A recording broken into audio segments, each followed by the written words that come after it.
నమస్కారం Rocky news కి స్వాగతం. ముందుగా ముఖ్యాంశాలు. కోటప్పకొండ రాష్ట్ర పండుగ నిర్వహణకి 30 లక్షల రూపాయలు కేటాయించిన ప్రభుత్వం. నర్సరావుపేట ప్రభుత్వ ఏరియా ఆసుపత్రిలో క్షీణించిన వైద్య సేవలు. Director of secondary health officer doctor Siri తనిఖీలో వెలుగు చూసిన లోపాలు. నర్సరావుపేటలో ఉరుదులూగించిన సంగీత సాయంత్రం. ఆత్మీయత గానాలతో అలరించిన కార్యక్రమం. మాజీ మంత్రి విడుదల రజనీపై కేసు నమోదుకి హైకోర్టు ఆదేశం. జిల్లా పోలీసు అధికారులకి కోర్టు ఉత్తర్వులు ప్రతుల్ని అందజేసిన ఐటీడీపీ నేత. నర్సరావుపేట మండలం కోటప్పకొండ మహాజాతర రాష్ట్ర పండుగను ఘనంగా నిర్వహించేందుకు ప్రభుత్వం 30 లక్షల రూపాయల నిధుల్ని మంజూరు చేసింది. గత వైకాపా ప్రభుత్వం నిధులు మంజూరు చేయకపోవడంతో పలు సమస్యలు ఇప్పటికీ అలాగనే వెంటాడుతూ ఉన్నాయి. పండుగ ఆలయ నిర్వహణ వ్యవహారాలని ఎమ్మెల్యే అరవింద్ బాబు ముఖ్యమంత్రి నారా చంద్రబాబు నాయుడిని కలిసి విన్నవించారు. ఇందుకు స్పందించిన సీఎం రాష్ట్ర పండుగ నిర్వహణకి 30 లక్షల రూపాయలు మంజూరు చేస్తూ ఆదేశాలు జారీ చేశారని ఎమ్మెల్యే అరవింద్ బాబు తెలిపారు. ఫిబ్రవరి 26న నిర్వహించనున్న కోటప్పకొండ తిరునాళ్లకి ముఖ్యమంత్రి చంద్రబాబు నాయుడు హాజరు కానున్నారని ఆయన వెల్లడించారు. సీఎం పర్యటన సందర్భంగా ఎలాంటి ఇబ్బందులు తలెత్తకుండా అప్రమత్తంగా వ్యవహరించాలని పోలీస్ శాఖను కోరారు. రాష్ట్ర ప్రభుత్వం ఆధ్వర్యంలో త్రికోటేశ్వర స్వామి పండుగను ఘనంగా నిర్వహించేందుకు ప్రజలు, అధికారులు సహకరించాలని ఎమ్మెల్యే సూచించారు.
ఓం నమ శివాయ. మరి పల్నాడు జిల్లాలో కోటప్పకొండ తిరునాళ్ళు శివరాత్రి జరుగుతుంది. ఇది ఫిబ్రవరి 26 తేదీన ప్రభుత్వ ఫెస్టివల్గా జరుగుతుంది కాబట్టి నారా చంద్రబాబు నాయుడు గారు దీన్ని ప్రతిష్టాత్మకంగా తీసుకొని ఈ కార్యక్రమాన్ని ఎక్కడ కూడా అవాంఛనీయ సంఘటనలు జరగకుండా మరి పోలీస్ పర్యవేక్షణలో ఈ కార్యక్రమాన్ని చేయమని చెప్పడం జరిగింది. దీనికి ఎస్పీ గారితో, అదేవిధంగా కలెక్టర్ గారితో, ఆర్డీఓ గారితో కూడా చెప్పడం జరిగింది. కాబట్టి ఈ కార్యక్రమాన్ని చక్కగా నిర్వహించడానికి ఉమ్మడి కుటుంబ నాయకులు అందరం కూడా రెడీగా ఉన్నాము.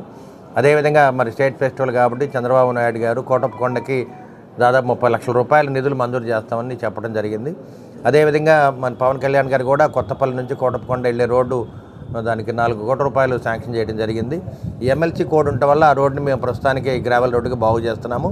ఎమ్మెల్సీ కోడ్ అయిన తర్వాత దాన్ని మంచి సీసీ రోడ్డుగా వేసి దాన్ని తీర్చిదిద్దామని చెప్పి తెలియజేస్తూ మరి మీడియా సోదరులందరికీ కూడా మరొకసారి ధన్యవాదాలు తెలియజేస్తూ ముఖ్యంగా నారా చంద్రబాబు నాయుడు గారికి, పవన్ కళ్యాణ్ గారికి, ఆనం రామనాయుడు గారికి, అదేవిధంగా మరి హోమ్ మినిస్టర్ గారికి, రెవెన్యూ మినిస్టర్ గారికి, ఎనర్జీ మినిస్టర్ గారికి మా ధన్యవాదాలు తెలియజేస్తూ ఉన్నాం.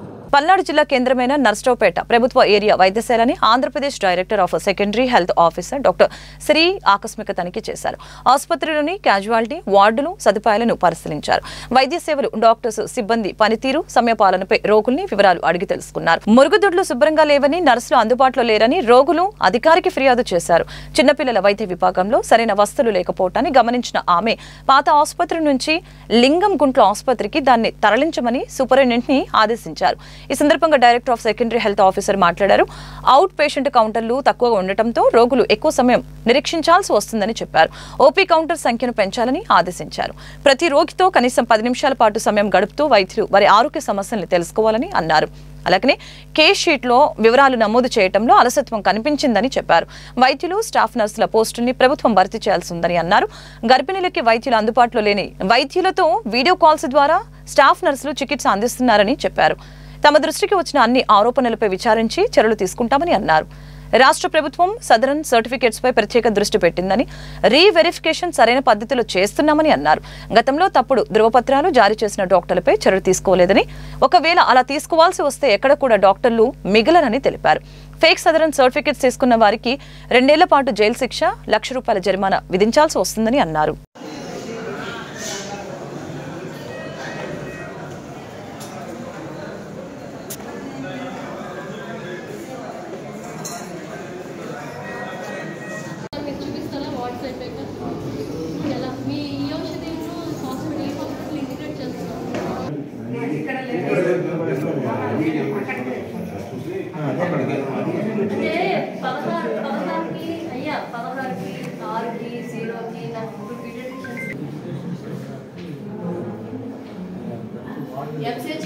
అందరికీ నమస్కారం. ఇక్కడ ఏరియా హాస్పిటల్ నరసరావుపేట ఇవాళ విజిట్కి రావడం జరిగింది. ఇక్కడ హాస్పిటల్ 200 బెడెడ్ హాస్పిటల్ ఇది. సో ఇక్కడ సర్వీసెస్ ఎలాగున్నాయి అని ఇవాళ చూసాము. మెయిన్గా ఓపీ ఒక రోజుకి 800 నుంచి 1000 వరకు వస్తున్నారు. ఓపీ లైన్లో ఉండే పేషెంట్స్కి, తర్వాత మిగతా వార్డ్స్లో ఉండే పేషెంట్స్కి కూడా ఇక్కడ సర్వీసెస్ అవన్నీ ఎలా ఉన్నాయని అడిగాము.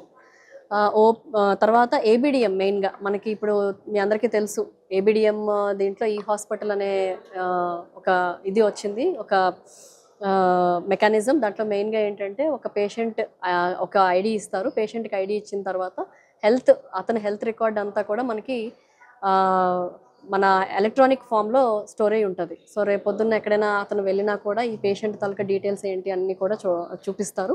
దాంట్లో మనకి ఈజీగా డాక్టర్ చూసి తర్వాత ఫర్దర్ ఫాలోఅప్ చేయడానికి కూడా ఈజీగా ఉంటుంది. మీ అందరికీ తెలుసు అది ఈ హాస్పిటల్ సంగతి.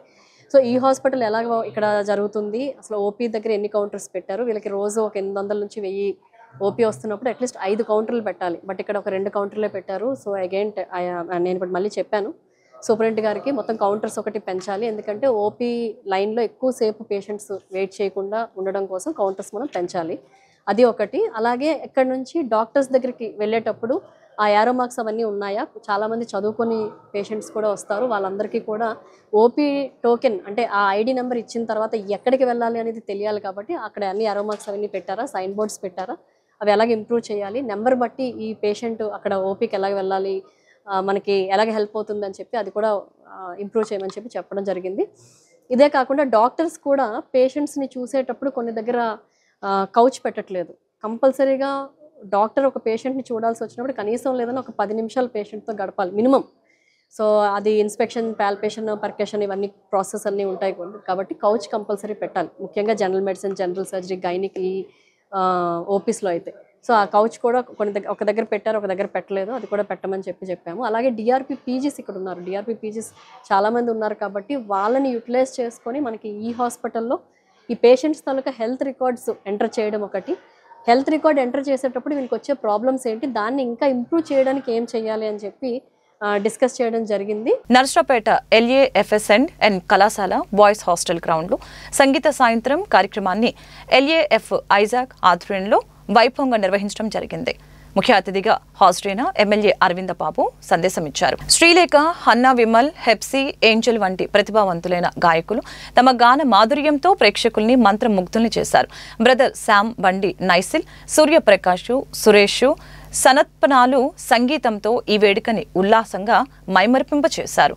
అలాగనే గానాలు, మృదు మధుర సంగీతం, ఆలోచింపచేసే సందేశాలు సంగీత సాయంత్రాన్ని ఉరుతలుగించాయి.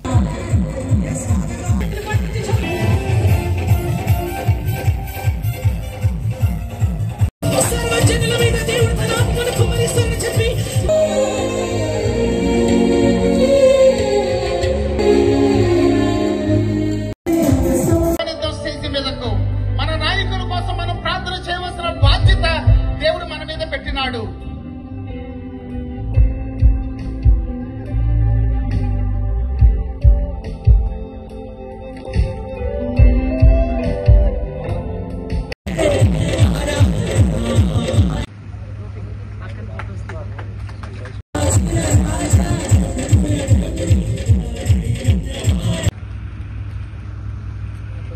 Praise the lord. దైవజ్ఞులు ఐజాక్ గారికి, మరి వారి సన్ శ్యామ్ ప్రసాద్ గారికి, వారి కుటుంబ సభ్యులకు, ఫారినర్స్ అందరూ కూడా, brother Scott very good lecture. Really ప్రభువు మన మధ్య ఉన్నాడు, యేసు ప్రభు మన మధ్య ఉన్నాడు. ఇవాళ ఈ నర్సరావుపేట పట్టణాన్ని పునీతం చేయడానికి ప్రభు ఇక్కడ మన మధ్యకి రావడం జరిగింది. మరి అందరూ దైవజ్ఞులు, దైవజనులు అందరూ కూడా ఈ కార్యక్రమానికి వచ్చి ఒక ఉత్సాహాన్ని రేపారు. మంచి మంచి మార్కులు రావాలనే ఆలోచనతో మరి వాళ్ళ చాలా మంది చదువుకునే బిడ్డలు ఈ కార్యక్రమానికి రావటం, ఎంత ఉత్సాహంగా దేవుని వాక్యం విని మంచి ఎగ్జామ్స్ రాయాలని చెప్పి కోరుకుంటూ, మరి బ్రదర్ ఐజాక్ గారిని, వారి కుటుంబ సభ్యులందరూ కూడా దేవుడు ఆశీస్సులు ఉండాలని చెప్పి తెలియజేస్తూ మరొకసారి praise the lord, God is great, hallelujah. స్వచ్ఛ నర్సరావుపేటని పరిశుభ్రతలో ఆదర్శంగా నిలిపేందుకు ఎమ్మెల్యే అరవింద బాబు ప్రత్యేక శ్రద్ధ తీసుకుంటున్నారని జనసేన వీర మహిళ వెంకట సుబ్బమ్మ అన్నారు. పట్టణంలో నిర్వహిస్తున్న ప్రత్యేక శానిటేషన్ కార్యక్రమంపై ఎమ్మెల్యే దృష్టి సారించారని ప్రశంసించారు. ఎమ్మెల్యే నేతృత్వంలో పట్టణ పరిశుభ్రతతో పాటు ప్రజలకి ఆరోగ్యకరమైన వాతావరణం అందిస్తున్నామని అన్నారు. అభివృద్ధి, మౌలిక సదుపాయాలు కల్పించడంలో ఎమ్మెల్యే నిరంతర కృషి అభినందనీయమని అన్నారు. పట్టణాన్ని పరిశుభ్రంగా ఉంచేందుకు ప్రజలు కూడా సహకరించాలని ఆమె కోరారు.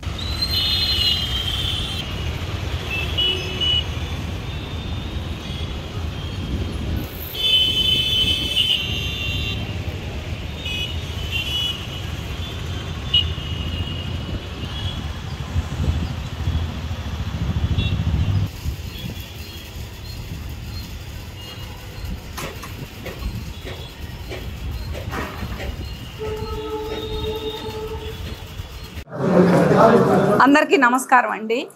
ముఖ్యంగా నర్సరావుపేట పట్టణ ప్రజలకి జనసేన తరపున ఒక విజ్ఞప్తి చేసుకుంటున్నాము. మనం చూస్తూనే ఉన్నాము, అధికారం చేపట్టిన దగ్గర నుండి ఎమ్మెల్యే మన డాక్టర్ చదలవాడ అరవింద్ బాబు గారు శానిటైజేషన్ ప్రోగ్రామ్ని ప్రత్యేక శ్రద్ధతో ఆయనే దగ్గరుండి ఒక ఎమ్మెల్యే క్షేత్రస్థాయిలో నడుం బిగించి తానే మురికి కాలువలను శుభ్రం చేస్తా, తానే రోడ్లని శుభ్రం చేస్తా, ప్రజల్లో ఒక అవగాహన కల్పించడం కోసం, ప్రజల్లో ఒక చైతన్యం తీసుకురావడం కోసం. ఎందుకంటే మన పట్టణం, మన ఇంటిని ఏ విధంగా మనం శుభ్రపరచుకుంటామో అలాగే మన పట్టణాన్ని కూడా మనం మన ఇల్లులాగానే భావించుకొని శుభ్రపరచుకుంటే ప్రతి ఒక్కళ్ళకి మన ఊరు అనేది స్ఫూర్తిదాయకంగా ఉంటుందనేది వారి ఉద్దేశం.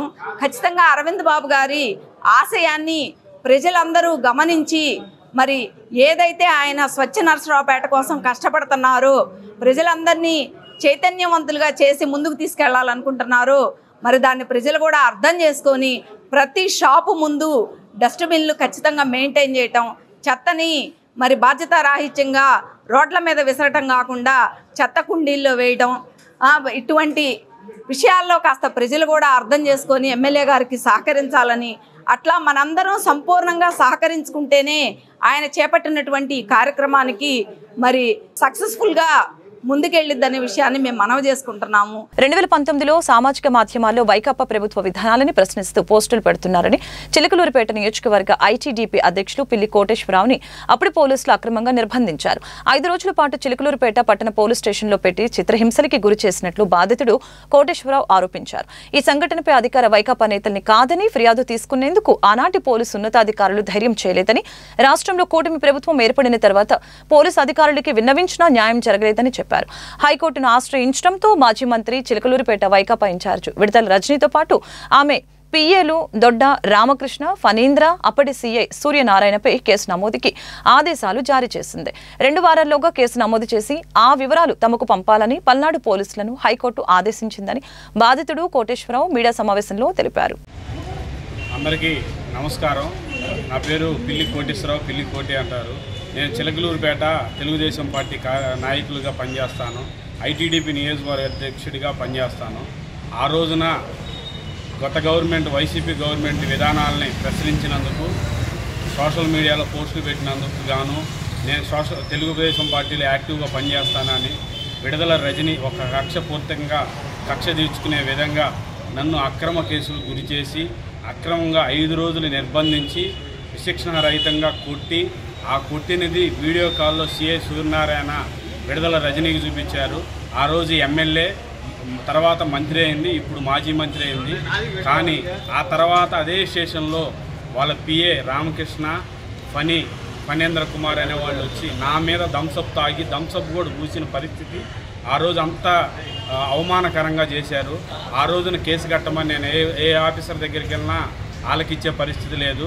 గవర్నమెంట్ మారిన తర్వాత నేను నారా చంద్రబాబు నాయుడు గారిని, నారా లోకేష్ బాబు గారిని కలిసి నా విన్నపం తెలియజేస్తే ప్రతిపాటి పుల్లారావు గారి పిలుపుతో పోయిన సంవత్సరం 11వ నెలలో ఎస్పీ ఆఫీస్కి వచ్చి కంప్లైంట్ చేసి నన్ను ఇలా కొట్టారు, ఇలా చేశారు, నా మీద ఇలా శిక్షణ రహితంగా చేశారు, నా మీద ఇలా చేసిన వారిపై చర్యలు తీసుకోండి అని కేసు కట్టమంటే ఇంతవరకు దాన్ని ఆలకించిన పరిస్థితి. దాన్ని తీసుకొని నేను హైకోర్టులో తీసుకెళ్ళి రిట్ చేశాను. హైకోర్టులో కేసు కట్టమని వచ్చింది. అదే ఇప్పుడు ఎస్పీ దగ్గరికి వెళ్ళి మరలా కంప్లైంట్ ఇచ్చి, సార్ మీరు దయించి నా మీద ఒక్కసారి మీరు చూసి కేసు కట్టాల్సిందిగా చూస్తున్నాం. లేదంటే ఇలాంటి సంఘటనలు ఇంకా ఎన్నో జరుగుతాయి. ఇలాంటి దుర్మార్గులు సొసైటీలో ఉండడానికి వీల్లేదు. వీళ్ళని శిక్షించి మీరు తగు చర్యలు తీసుకొని చట్టబద్ధంగా వ్యవహరించాలని ఎస్పీ గారి దగ్గర విన్నపించుకున్నాను. నర్సరావుపేట పట్టణం సత్తెనపల్లి రోడ్లో వినాయకుని గుడి సమీపంలో డ్రైనేజీ కాలువ నిండిపోయి మురుగునీరు రోడ్డుపై పొంగి పొర్లుతుంది. దీంతో వాహనదారులు, పాదాచారులు, దుకాణదారులు దుర్వాసనతో ముక్కు మూసుకొని జీవనం సాగిస్తున్నారు. నెలల తరబడి పూడిక తొలగించకపోవడంతో కాలువలు నిత్యం పొంగి ఏదో ఒక చోట రోడ్లపైకి మురుగు చేరుతోంది. దీనిపై అధికారులకు ఫిర్యాదు చేసినా పట్టించుకోవడం లేదని స్థానికులు ఆవేదన వ్యక్తం చేస్తున్నారు. పురపాలక శాఖ అధికారులు సమస్యను పరిష్కరించాలని రాకీ మీడియా ద్వారా కోరుతున్నారు.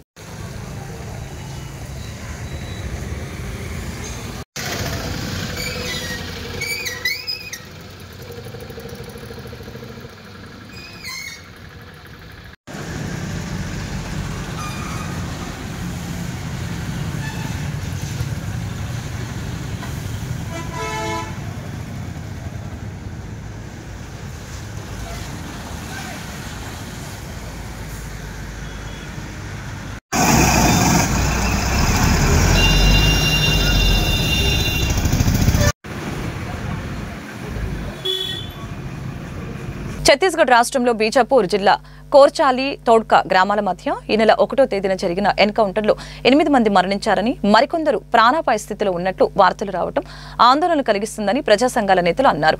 అదే క్రమంలో కాంకేర్లో మరొక ఎదురు కాల్పుల్లో 3 మృతి చెందారని, ఆ సంఖ్య పెరగొచ్చని ప్రాపగండం టీవీ ఛానల్లో ప్రచారమైందని చెప్పారు. మావోయిస్టుల కదలికలకు లేకపోయినా తెల్లవారుజాము నుంచే గ్రామాలపై పోలీసులు దాడులు జరిగాయని, ప్రజలు భయంతో పరుగులు తీశారని చెప్పారు. అనేక మంది గ్రామస్తులను అదుపులోకి తీసుకున్నారని, మరణించిన వారి వివరాలు తెలియచేయాలని డిమాండ్ చేశారు. ప్రతిరోజు ఎక్కడో ఒక చోట ఎదురు కాల్పులకి పేరుతో ఆదివాసీల మరణాలు పెరగడం ఆందోళన కలిగిస్తుందని చెప్పారు.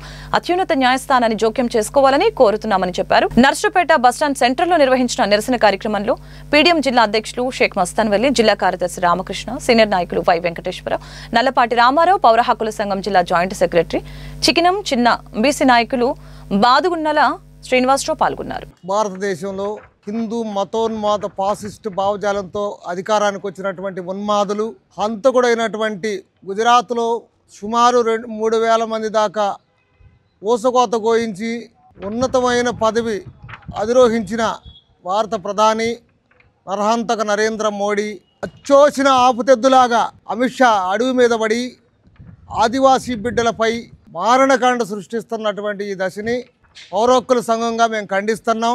మిత్రులారా, ఇటీవల కాలంలో కేంద్ర ప్రభుత్వం దండకారణ్యంలో ఆదివాసీలపై, ఉద్యమకారులపై ముప్పేట దాడి చేస్తూ ఒక టార్గెట్ పెట్టి మరీ చంపేస్తూ ఉన్నది.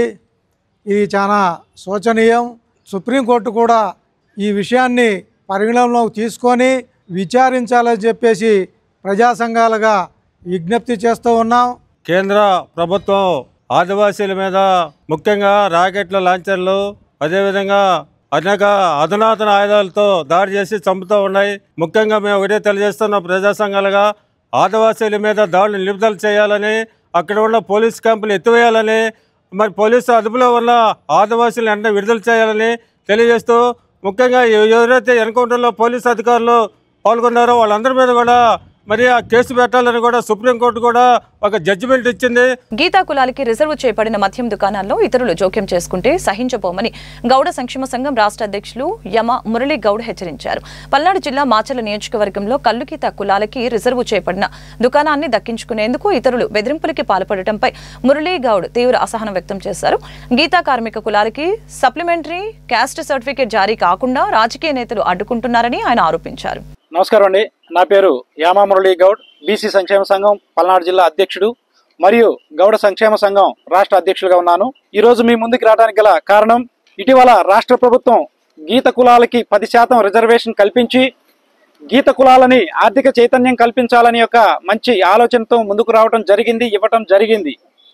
అందులో భాగంగా నోటిఫికేషన్ వచ్చిన వెనువెంటనే ఏదైతే ఎక్సైజ్ శాఖ అధికారులు కానివ్వండి, ఉన్నతాధికారులు కానివ్వండి, చాలా చక్కగా వారికి అవకాశం ఉన్నంత వరకు వారి పరిధిలోని ఈ యొక్క గీత కులాల సోదరుల్ని పిలిచి మరి టెండర్లు ఏ విధంగా నమోదు చేసుకోవాలి, ఎలా చేసుకోవాలని వారికి ఒక అవగాహన కార్యక్రమం కూడా ఏర్పరిచి టెండర్లు నమోదు విషయంలో కూడా దగ్గరుండి సహాయ సహకారాలు అందిస్తున్నారు. ఈ సందర్భంగా ఎక్సైజ్ శాఖ వారికి ప్రత్యేక ధన్యవాదాలు తెలుపుతా ఉన్నాము. అదేవిధంగా రాష్ట్ర ప్రభుత్వానికి కూడా ప్రత్యేక ధన్యవాదాలు తెలుపుతా ఉన్నాము. ఇక విషయంలోకి వెళితే గత 3 రోజుల నుంచి చూసుకుంటా ఉంటే పల్నాడు ప్రాంతంలోని ముఖ్యంగా ఏదైతే మన మాచర్ల నియోజకవర్గంలో గౌడ గీత కులాల సోదరుడికి అక్కడ ఉన్నటువంటి ఎమ్మెల్యే అనుచరుడిగా చెప్పుకుంటున్నటువంటి ఒక వ్యక్తి ఈ గీత కులాల సోదరుడిని ఫోన్ చేసి మరీ బెదిరిస్తా ఉన్నాడు. ఏమయ్యా మీరు ఎలా వేస్తారు, ఏదైతే మాకు మీ సర్టిఫికేట్ ఇవ్వండి, మీకు తృణమో ఇస్తాము, షాపులు మేము దక్కించుకుంటాము అని చెప్పేసి చెప్తూ విపరీతమైన బూతులతో విరుచుకుపడుతూ రారా ఇక్కడికి తేలుస్తాం, నిన్ను చంపుతాము అని ఒక రకమైన భయాందోళనకు గురి చేస్తూ ఇబ్బంది పెట్టిన వాస్తవం. ఆ ఆడియో వచ్చేసి అన్ని సామాజిక మాధ్యమాల్లో వచ్చిన మాట వాస్తవం. ఇది అందరూ చూశారు. కేంద్ర బడ్జెట్ లో కార్మికులు కర్షకులని విస్మరించడం అన్యాయమని, రైతులకి గిట్టుబాటు కనీస మద్దతు ధరల చట్టాన్ని చేయాలని రైతు సంఘ నేతలు అన్నారు. కార్మిక కర్షక ఐక్య కార్యాచరణ కమిటీ పిలుపులో భాగంగా నర్సరావుపేట ఆర్టీసీ బస్టాండ్ వద్ద రైతు కార్మిక సంఘాల ఆధ్వర్యంలో బడ్జెట్ కాపీలను దగ్ధం చేశారు. ఈ సందర్భంగా కౌలు రైతు సంఘం జిల్లా అధ్యక్షులు కామినేని రామారావు మాట్లాడారు. రైతాంగాన్ని ఆదుకునేలా బడ్జెట్ లో నిధులు కేటాయించకపోవడం దుర్మార్గమైన చర్య అని చెప్పారు. ప్రభుత్వం అవలంబిస్తున్న విధానాలతో రైతుల్ని వ్యవసాయానికి దూరం చేసే విధంగా ఈ బడ్జెట్ ఉందని, పరోక్షంగా కార్పొరేట్ సంస్థలకి మేలు చేస్తున్నారని విమర్శించారు. కార్యక్రమంలో సిఐటియు జిల్లా కోశాధికారి శివకుమారి, జిల్లా సహాయ కార్యదర్శి సిలార్ మసూద్, ఉప్పలపాటి రంగయ్య, వైదన వెంకట్, మస్తాన్ వలి, సుభాషు, చంద్రబోసు, మస్తాన్ రావు, మోహన్ చందు పాల్గొన్నారు.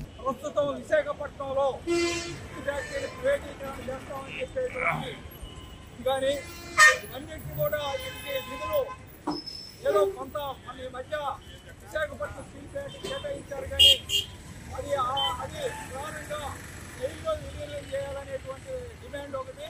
దాంతోపాటుగా దానికి విశాఖపట్నం ప్రైవేటీకరణను ఉపసంహరించుకోవాలని, వాటికి ప్రత్యేకమైనటువంటి గదులు కేటాయించాలని డిమాండ్ ఎక్కడా ప్రస్తావన లేదు.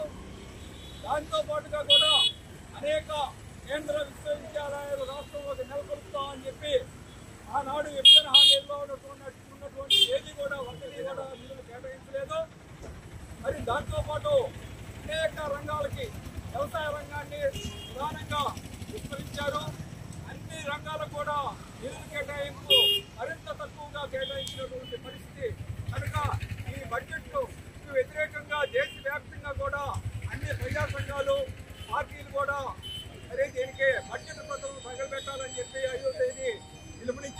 వార్తలు ముగించే ముందు ముఖ్యాంశాలు మరొకసారి. కోటప్పకొండ రాష్ట్ర పండుగ నిర్వహణకి 30 లక్షల రూపాయలు కేటాయించిన ప్రభుత్వం. నర్సరావుపేట ప్రభుత్వ ఏరియా ఆసుపత్రిలో క్షీణించిన వైద్య సేవలు. Director of secondary health officer doctor Siri తనిఖీలో వెలుగు చూసిన లోపాలు. నర్సరావుపేటలో ఉరుదలూగించిన సంగీత సాయంత్రం. ఆత్మీయత గానాలతో అలరించిన కార్యక్రమం. మాజీ మంత్రి విడుదల రజనీపై కేసు నమోదుకి హైకోర్టు ఆదేశం. జిల్లా పోలీసు అధికారులకి కోర్టు ఉత్తర్వులు ప్రతుల్ని అందజేసిన ఐటీడీపీ నేత. ఈ వార్తలు ఇంతటితో సమాప్తం. మరొక బులెటిన్లో మళ్ళీ కలుద్దాం. నమస్కారం.